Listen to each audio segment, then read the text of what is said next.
നിങ്ങളുടെ ക്ലാസ്സിൽ ഇപ്പം 175 യെസ്. 170. അപ്പൊ എങ്ങനെയാ നിങ്ങളുടെ ഇപ്പം ലാബൊക്കെ പോകുമ്പോ എങ്ങനെയാ സ്പ്ലിറ്റിംഗ് ഒക്കെ എങ്ങനെയായിരിക്കും? എനിക്ക് 4 ബാച്ച് ഉണ്ട്, എ ബി സി ഡി. ഞാൻ ബി ബാച്ചിലാണ്. ഓൾമോസ്റ്റ് ഓരോ ബാച്ച് 44 നമ്മുടെ സ്റ്റുഡൻസ് ആയിട്ട്. ഫ്രണ്ട്സ് ഇപ്പം ഇവരൊക്കെ എവിടെയായിരുന്നു? ഇവര് ഒരാൾ എ ബാച്ച് ഉണ്ട്, പിന്നെ ഒരാൾ ബി ബാച്ച് നമ്മളെ കൂടെ ഉണ്ട്, ആ. പിന്നെ സി ഡി എല്ലാ ബാച്ചിലുള്ളവരും ഉണ്ട്. അപ്പൊ ശരിക്കും പറഞ്ഞാൽ എല്ലാരെയും ഒന്ന് ഒരുമിച്ച് കാണുന്നത് ഫസ്റ്റ് ഒക്കെ വരുമ്പോഴാണ്. അങ്ങനെ എന്തെങ്കിലുമൊക്കെ ആയിട്ട്. ലെക്ചറിൽ പിന്നെ ഹോസ്റ്റലില് പിന്നെ ലെക്ചർ ഹോളിൽ നമ്മള് ഷഫിളായിട്ട് ഇരിക്കുമ്പോ എല്ലാരായിട്ട് പരിചയപ്പെട്ട് വന്നോ? ഇങ്ങനെ വരുന്നു. ഞാൻ എനിക്ക് തോന്നുന്നു ഇവിടെ നോർത്ത് ഇന്ത്യൻ മീൻസ് നിങ്ങളെ മലയാളീസ് മാത്രമല്ല എന്ന് കണ്ടു. അല്ല, ഓൾമോസ്റ്റ് ഒരു 10 ഒക്കെ ആയിട്ട് നോർത്ത് ഇന്ത്യൻസ് ഉണ്ട്. അപ്പൊ അവരായിട്ടുള്ള ഇന്ററാക്ഷൻ അപ്പൊ മൊത്തത്തിലൊരു അവരെ നമ്മൾ കാണും. അപ്പൊ അവര് ഞാനിങ്ങനെ ചോദിക്കും എന്താണ് കേരളം ചൂസ് ചെയ്യാനുള്ള കാരണം. അപ്പൊ ഒന്നുമില്ല, വെറുതെ. അപ്പൊ ഒരു കുട്ടി എന്നോട് പറഞ്ഞു ചുമ്മാന്ന് പറഞ്ഞിട്ട്, മലയാളമൊക്കെ പഠിച്ചു വന്നിട്ടുണ്ട്. അവര് മലയാളം പഠിച്ച് സെറ്റായിക്കൊണ്ടിരിക്കുകയാണ്. യെസ്.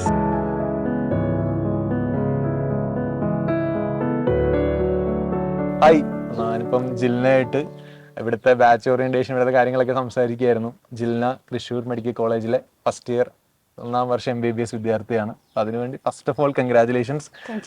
അപ്പം നമ്മുടെ സൈലത്തിന്റെ ഫീനിക്സ് ബാച്ചിലെ കുട്ടിയായിരുന്നു. ജിൽനയുടെ ഒരു പ്രിപ്പറേഷൻ ജേണി ഒക്കെയാണ് ശരിക്കും പറയുന്നത്. അപ്പോൾ ജിൽനയുടെ കണ്ടപ്പോൾ ജിൽന അത്യാവശ്യം നല്ല ഹാപ്പി ഒക്കെ ആയിട്ട് ഫ്രണ്ട്സൊക്കെ ആയിട്ട് സംസാരിച്ച് കോളേജ് ലൈഫൊക്കെ അത്യാവശ്യം അടിച്ചു പൊളിച്ചൊക്കെ നടക്കുകയാണെന്നാണ് പറയുന്നത്. അവിടെയും പറയുന്നുണ്ടായിരുന്നു അത്യാവശ്യം സിലബസ് ഒക്കെ കുറച്ച് പാടാണ്, നീറ്റ് പോലെയൊന്നും അല്ല. അല്ല, എന്തായിരുന്നു അവസ്ഥ ഇപ്പോഴത്തെ? നമുക്ക് ഒരുപാട് പഠിക്കാനുണ്ട്. അതായത് ഫസ്റ്റ് ഇയറിൽ ഒരുപാട് സിലബസ് ഉണ്ട്. Anatomy, biochemistry, physiology. അപ്പൊ പെട്ടെന്ന് നമ്മൾ 12th ഇങ്ങോട്ട് കയറുന്നതിന്റെ ആ ഒരു ട്രാൻസിഷൻ നമുക്ക് ഭയങ്കരമായിട്ട് ഫീൽ ചെയ്യും. അതും കുറച്ചും കൂടെ എക്സ്ട്രാ ഭയങ്കര ഡീറ്റെയിൽഡ് ആയിട്ടാണല്ലോ പഠിക്കുന്നത്. അപ്പൊ നമുക്കിങ്ങനെ ആദ്യമൊന്നും ഒന്നും മനസ്സിലാവില്ല അനാട്ടമി ഒന്നും. കാരണം ശരിക്കും അനാട്ടമി പഠിക്കുന്ന വേറൊരു ലാംഗ്വേജ് പഠിക്കുന്ന പോലെ തന്നെയാണ്. നമ്മളിങ്ങനെ പതുക്കെ പതുക്കെ ടേംസ് ഒക്കെ ലാറ്റിൻ ആണെന്നൊക്കെ കേട്ടിട്ടുണ്ടല്ലോ. അങ്ങനെ എന്തെങ്കിലും ബുദ്ധിമുട്ടുണ്ടോ? പല മസിൽസിന്റെ പേരൊക്കെ നമുക്ക് അങ്ങനെ അധികം പരിചയം ഒന്നും ഉണ്ടാവില്ല. ചിലതൊക്കെ നമുക്ക് റിലേറ്റ് ചെയ്ത് പഠിക്കാൻ പറ്റും. ചിലത് നമുക്ക് ചില ടേംസ് ഉണ്ടാവും, മീഡിയലി ലാറ്ററലി എന്നൊക്കെ പറഞ്ഞു. അത് നമുക്ക് ആ ഒരു ഓറിയന്റേഷൻ ഒന്നും കിട്ടില്ല. അപ്പൊ നമുക്ക് അതൊരു ബുദ്ധിമുട്ടാണ്. ഫസ്റ്റ് മന്തൊക്കെ കുറച്ച് ഇതായിട്ട്, പിന്നെ ഇങ്ങനെ ശരിയായി വരും. അതെ. അപ്പം കഴിഞ്ഞ കൊല്ലം ഇതേപോലെ തന്നെ ഇലക്ട്രോസ്റ്റാറ്റിക്സ് ഇക്വേഷൻസും കറണ്ട് ഇക്വേഷൻ ഒക്കെ പറഞ്ഞു വരുന്ന ജില്ല ഇപ്പോൾ മീഡിയലി ലാറ്ററലി എന്നൊക്കെ പറഞ്ഞ് ഓരോരോ കാര്യങ്ങൾ പഠിച്ചു വരികയാണ്.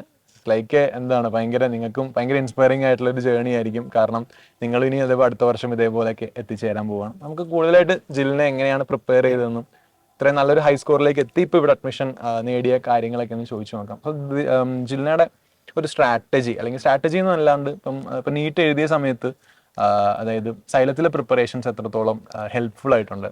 ഏത് മോഡ് ഓഫ് ഇതാണ്, എന്താണ്, എങ്ങനെയാണിത് സഹായിച്ചത്? മീൻസ് പ്രിപ്പറേഷൻസ് എങ്ങനെ ഹെൽപ്ഫുൾ ആയിട്ടുണ്ട്?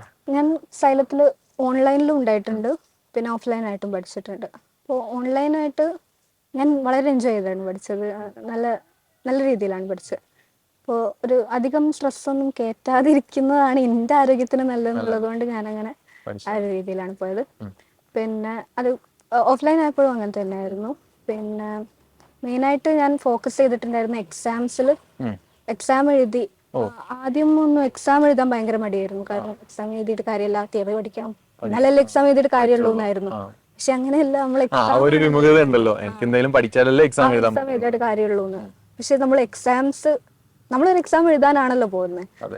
അപ്പോ അത് എങ്ങനെയൊക്കെ എപ്പോഴാണ് മനസ്സിലായത്? ഇപ്പൊ നമ്മളിപ്പോ റിപ്പീറ്റ് ചെയ്തോണ്ടിരിക്കുകയാണ്. ആദ്യമൊക്കെ എക്സാം എഴുതുമ്പോൾ കൺസെപ്റ്റ് പഠിക്കണമല്ലോ എന്ന് വെച്ചാൽ ആ ഒരു റിയലൈസേഷൻ എപ്പോഴുണ്ടായ? ശരി, അത് എന്ന് പറഞ്ഞാല് ഞാന് ഫസ്റ്റ് എഴുതിയപ്പോ കുറെ സ്കോർ കുറച്ചും കൂടെ എന്താ പറയാ നെഗറ്റീവ് കുറയ്ക്കണം എന്നുള്ള ഒരു ഇത് വന്നിട്ടുണ്ട്. ഫസ്റ്റ് എക്സാം എഴുതിയപ്പോഴാണ് എന്താണ് മനസ്സിലായത്.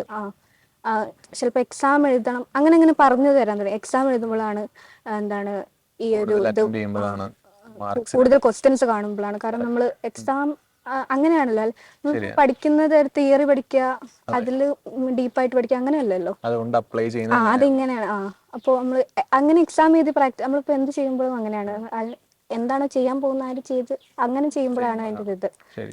അപ്പൊ എക്സാം എഴുതി അതിൽ നെഗറ്റീവ് എങ്ങനെ വരുന്നു, എന്തുകൊണ്ട് നെഗറ്റീവ് വരുന്നു, വെറുതെ സില്ലി ആയിട്ടുള്ള നമുക്ക് ചില കാൽക്കുലേഷൻ മിസ്റ്റേക്സ് അല്ലെങ്കിൽ ക്വസ്റ്റ്യൻ നമ്പർ മാറിപ്പോയി അങ്ങനെ ബബിൾ ചെയ്യുന്നു, അതൊക്കെ വരുന്നത് അത് റെക്ടിഫൈ ചെയ്യാൻ നോക്കി. ലാസ്റ്റിലൊക്കെ അങ്ങനെ ചെയ്തിട്ടുണ്ട്. അപ്പം എന്തായാലും ഓഫ് കോഴ്സ് പ്രഷർ ഉണ്ടായിരിക്കും. കാരണം എന്താണ് ഇപ്പം റിപ്പീറ്റ് ചെയ്യുന്ന ഒരാളെ സംബന്ധിച്ചിടത്തോളം ഉണ്ടാവുന്ന ഒരു സംഭവം ഉണ്ടല്ലോ.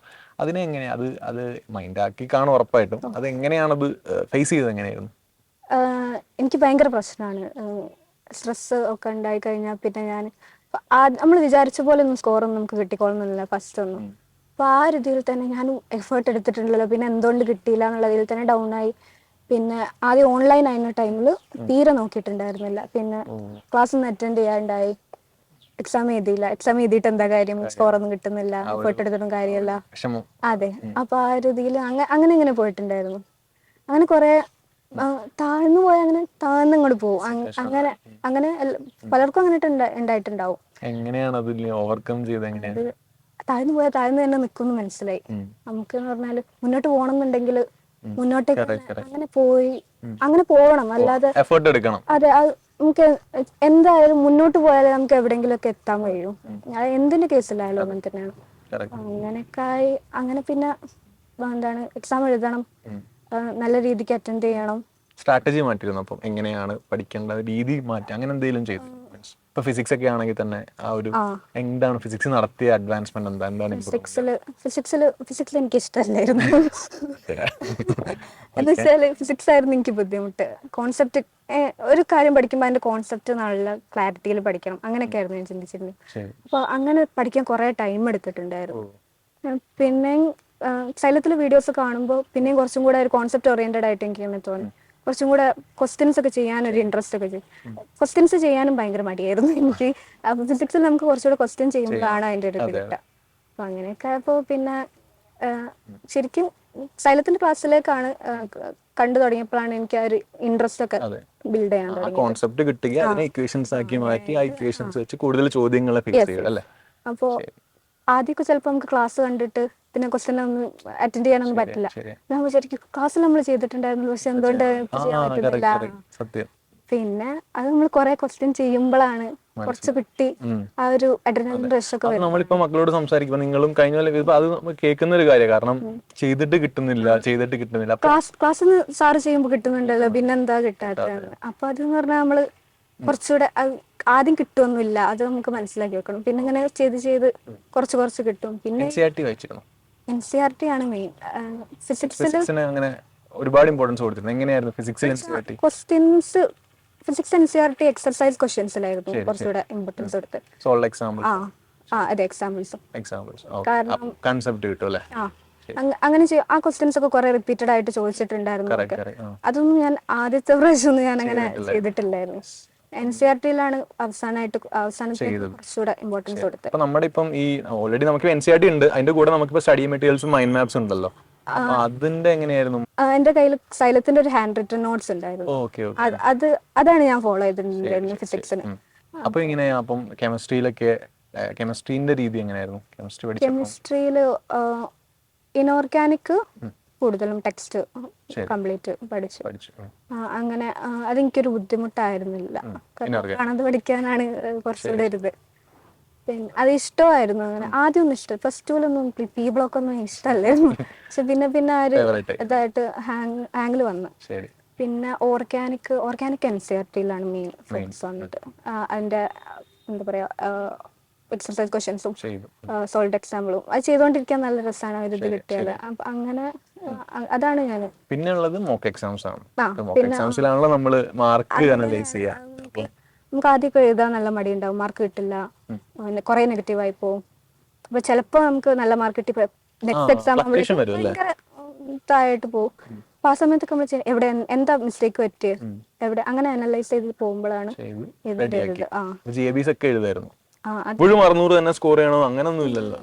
ഞാന് അങ്ങനെ ഒരു 600-ലേക്ക് അങ്ങനെ ഒന്നും വന്നിട്ടുണ്ട്.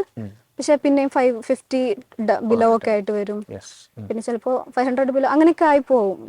അപ്പൊ ഇത് പറഞ്ഞാൽ എങ്ങനെയാണ് ഇതിന്റെ ഒരു പാട്ടാണ്, അത് പ്രോസസ്സിന്റെ പാട്ടാണ്. ജില്ല അത്യാവശ്യം നീറ്റ് ജേർണി ഫേസ് ചെയ്ത് വന്ന ഒരാൾ തന്നെയാണ്, എക്സ്പീരിയൻസ് ടോക്സ് എന്ന് പറയുന്ന ഒരാൾ തന്നെയാണ്. അപ്പം ജില്ലക്ക് ഈ ഒരു ഇനിയിപ്പോ 4 മാസത്തോളം അവരുടെ മുമ്പിലുണ്ട്. ഈ ഒരു 4 months അവർ ചെയ്യേണ്ട കാര്യം എന്താണെന്ന് ഷോർട്ടാക്കി പറഞ്ഞു കൊടുക്കും. ഈ ഒരു 4 months ഏകദേശം ഇപ്പോൾ പോർഷൻസ് ഒക്കെ കഴിഞ്ഞിട്ടുണ്ടാവും. അപ്പൊ ചിലപ്പോൾ നമുക്ക് ചിലതൊക്കെ ലാഗായിട്ടൊക്കെ ഉണ്ടാവും, അധികം ഫോക്കസ് ചെയ്യാത്ത പാർട്സ് ഒക്കെ ഉണ്ടാവും. അപ്പൊ അതൊന്നും കൂടെ പഠിക്കാം, അങ്ങനെ ഇനിയും ഡീറ്റെയിൽഡ് ആയിട്ട് പഠിക്കാം, അങ്ങനെയൊന്നും വിചാരിച്ച് സമയം കളയരുത്. ഇപ്പൊ ഒരു റിവിഷൻ പീരീഡ് ആണ്. അപ്പൊ ആ ഒരു റിവിഷൻ ചിലപ്പോൾ സൈലത്തിൻ്റെ സ്ട്രാറ്റജി ഉണ്ടാവും, അത് ഫോളോ ചെയ്യുക. മാക്സിമം മോക്ക് എക്സാംസ് എഴുതാൻ നോക്കുക. മോക്ക് എക്സാംസ് എഴുതി അങ്ങനെ ഒരു പ്രാക്ടീസ് വരുമ്പോഴാണ് നമുക്ക് നമുക്ക് ആ ഒരു റിയൽ എക്സാം ഫേസ് ചെയ്യാൻ പറ്റും. അങ്ങനെ ഒരു അറ്റ്മോസ്ഫിയർ ഉണ്ടാക്കിയെടുക്കുക. എക്സാം എഴുതുമ്പോൾ GIBയിലൊക്കെ നമുക്ക് അങ്ങനെ ഒരു അറ്റ്മോസ്ഫിയർ കിട്ടും. അപ്പം ശരിക്കും എക്സാമിൻ്റെ ഒരു ഇതുപോലെ ഉണ്ടാവും. അപ്പം നമുക്ക് ആ ഒരു എന്താ പറയുക, എല്ലാ തരത്തിലും എക്സാമിൻ്റെ അറ്റ്മോസ്ഫിയർ ആയിരിക്കും, അത് മാക്സിമം യൂട്ടിലൈസ് ചെയ്യാം.